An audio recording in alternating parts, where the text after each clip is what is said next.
So in this one, I'm gonna go over some ideas that you can use to take advantage of all of the opportunities that are gonna be coming up in this pandemic recession, and things that you just need to constantly work on anyways, to get yourself to have that rich mindset, to have that Wong mindset. I know right now priority might be survival, but after that, if you can get that under control, it should be all about investing. But if you're not prepared and you close your mind to the opportunities that are out there, then this deal of a lifetime is just gonna pass you by. So I used to live paycheck to paycheck too, right? Just like everybody else. But after I was able to open up my mindset, I blew that thing up from 0 to 3 million in 3 years. So I really started not that long ago. I was 35. In 3 years, I was able to do that. And if you ask anybody I know, I'm the most conservative guy out there, right? I want to make sure that I have all my bases covered, right? I have a well-balanced approach before I do anything. And I was still able to do it. If you're a little bit more aggressive, you can do way more than I'm able to do. But now that I've done this, I put myself and my family in this position where even in this recession, world is falling apart, we really don't feel any kind of way, right? We have reserves for 2 years plus. But before I got into this stuff, I probably couldn't cover a month. Hey, what's up? My name is Henry, and in this one, I want to go over some things that will help you have that rich mindset so that you can have that rich wallet. If you don't have the right mindset going in, nothing is gonna work for you, right? Even if you try to push it, it's not gonna work out well most of the time. I used to think everything was a hassle. I wanted comfort, I wanted low risk, I wanted passive. I didn't want to do anything. I just wanted to be easy and simple. But then I wondered why I saw so many people I knew and so many people out there doing so much better. Like, how did they get to this point? Like, I thought I had it right. All right, so the first thing I want to talk about is forward thinking, right? Thinking ahead, thinking way ahead. I'm looking 30 years out. I'm looking at what opportunities, what life I want, and then also looking at what issues could come up. I'm looking out for a lot of things. I'm not stressing myself out. I'm just looking out, and then I work my way back, right? Break it out into little baby steps. You'll be surprised that it actually is doable. A lot of times the life that you want is right there. If you're able to just take it one step at a time. What is it gonna take? What is that first step to achieve that goal? And also problems, right? I'm looking out, oh, you know what? That looks like it could be a problem, and not just blowing it off. It's a potential problem. If it does come up, what could I do about it? Oh, you know what? Actually, that's easy. I just have to do something right now today. Even a pandemic recession came up, you know, I'd still be fine. Why wouldn't you put yourself in that position? Why would you think that's too much work or overwhelming when it was just a quick thought that there was a possibility?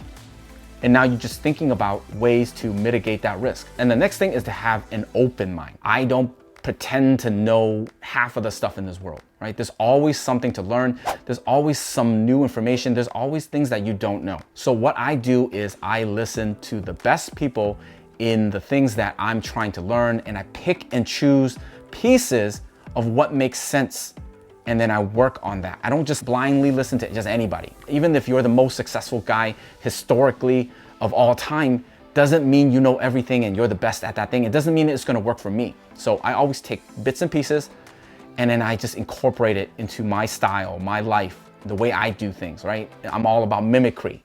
I take the idea and I kind of mimic it and do what works for me. But you have to have an open mind. You can't just say, oh, you know, there's something that you don't know, then you just blow it off like, whatever, that's wrong. Or you think you have a different idea and you're like, whatever, I don't want to hear that. That doesn't sound like, doesn't match my idea. I don't give a crap. I have an open ear. I don't have that ego, and I don't believe that I know everything. So I want to pay attention. I hear them out. There might be some things that make sense, some things that don't. The things that don't, I don't care about. But the things that do goes into my notebook. I'm taking notes out here. And the next thing is risk management. It does not mean not taking risks. I take huge risks. If you knew how much debt I had, you'd be so surprised. This is crazy. But then look at the equity, see how much my stuff is worth. Then you'd be like, okay, maybe that makes sense now. And look at the cash flow that it gets me and all of the income it gets me. So it's all about looking at your risk, right? What is the risk in doing this one thing?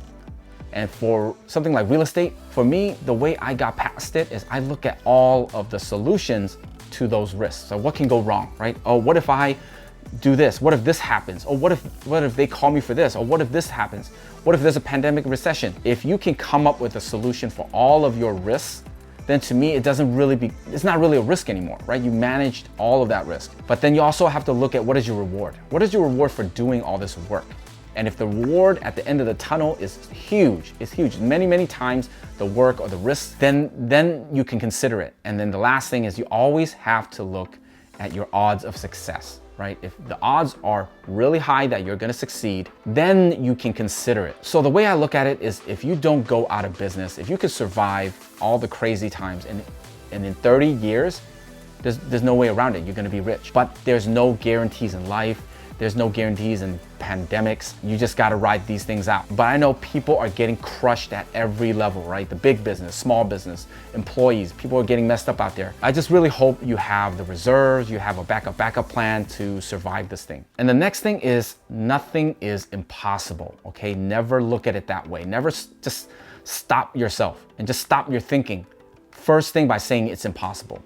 It is possible. If you see something out there already, then it's possible. Someone did it already. So I always set the biggest goals, right? It seems crazy. It doesn't, if you ask anybody and they think you're nuts, then your goal is big enough. And then after that, you just gotta work your way backwards, right? Break it out into manageable little steps and look at what that looks like. If that one step was, just save $25 a week, then you'd be surprised like, oh, actually that is doable. And the way I look at this is if you're able to set this crazy dream and goal and you hit it halfway, oh my God, did you fail? Did you actually fail? Do you know you're gonna be doing so much better than most people out there? Even halfway is gonna be this crazy accomplishment to most people. All right, the next thing you gotta do is change your whole mindset and the way you look at a job, right? We're all brought up to think that we gotta go to school, get good grades, go to college, get into a good major, get a good job, and we're set, right? We're good for life. But you need to understand that that is a losing battle, right? That you have no chance if that's your route. It doesn't make sense because look at this world right now. If you were counting on your job, even if you were a lawyer right now, or I heard dentists, right? Those businesses are shut down. I really hope you got the reserves to cover, or you made that much money that you can survive another 6 months without going back to work, right? Or hope unemployment covers your bills.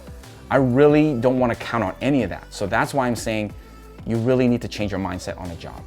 For most people, at the end of the day, at the end of 30 years, they're really gonna be screwed. If you were trying to retire tomorrow, look at your 401k, how much it dropped by.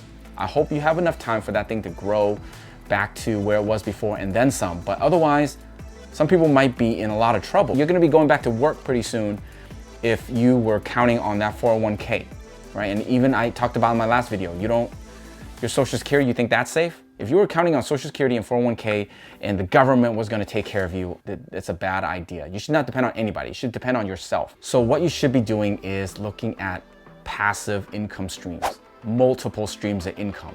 Things that will pay you after you quit your job, after you retire, if you lose your job. Those things like real estate, rental income, and people are getting their dividends, which is one great way, but that should not be your only way. Anything like a business, whatever else you can think of to keep that income stream going, even if one goes down, just to help you survive, just to give you odds out there. That's my style, okay? I'm conservative. I wanna cover all my bases. I wanna have everything covered, but what's wrong with that? Right? I know like, oh, you're so conservative, you don't need to cover all that, but why not? It doesn't take that much more work to have your bases covered. And also looking at the world right now, right? In pandemic, I mean, if you didn't have multiple streams and you're waiting for that stimulus check or the unemployment to come in, man, that's not a good feeling, right? Then you gotta do what you gotta do, but I'm just saying that's not the feeling you want, right? You wanna be comfortable. Even if the whole world's falling, you're like, I don't feel anything right now. I mean, seriously, I don't feel anything, and I'm able to give that to my family, give that to my wife. She doesn't feel anything. She doesn't feel any pressure and any stress.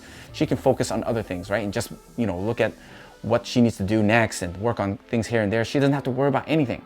And that's such a good feeling. And I really hope that everybody can feel that way. The next thing I want to talk about is emotional intelligence, EQ. So I don't think enough people talk about this.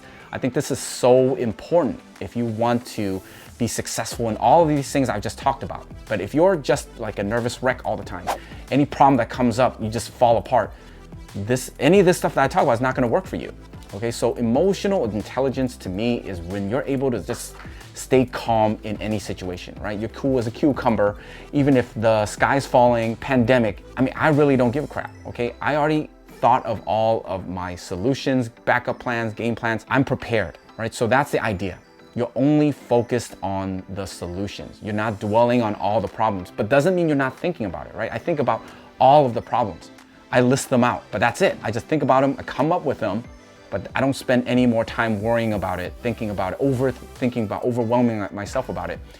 You're able to look and think about those problems and then come up with solutions. All you're focused on and thinking about all the time is solutions of things that will come up. And once you do, you're able to let go. That's a big skill that you're gonna have to develop if you want to be successful or have that rich mindset, to truly have it, right? Even if you don't have it, you can still make a lot of money, but really to have that true, like, to be happy, right? To feel comfortable and confident and just feel content with what you're doing. Emotional intelligence is huge. So I think that that's something you need to develop and spend more time and do more research on. I might try to, make more videos just on that, but in this one, just think about it. Right now is the time to be prepared. The opportunity is going to be coming for real estate, stocks, businesses. That's all coming. The economy took a huge hit recently with everything going on.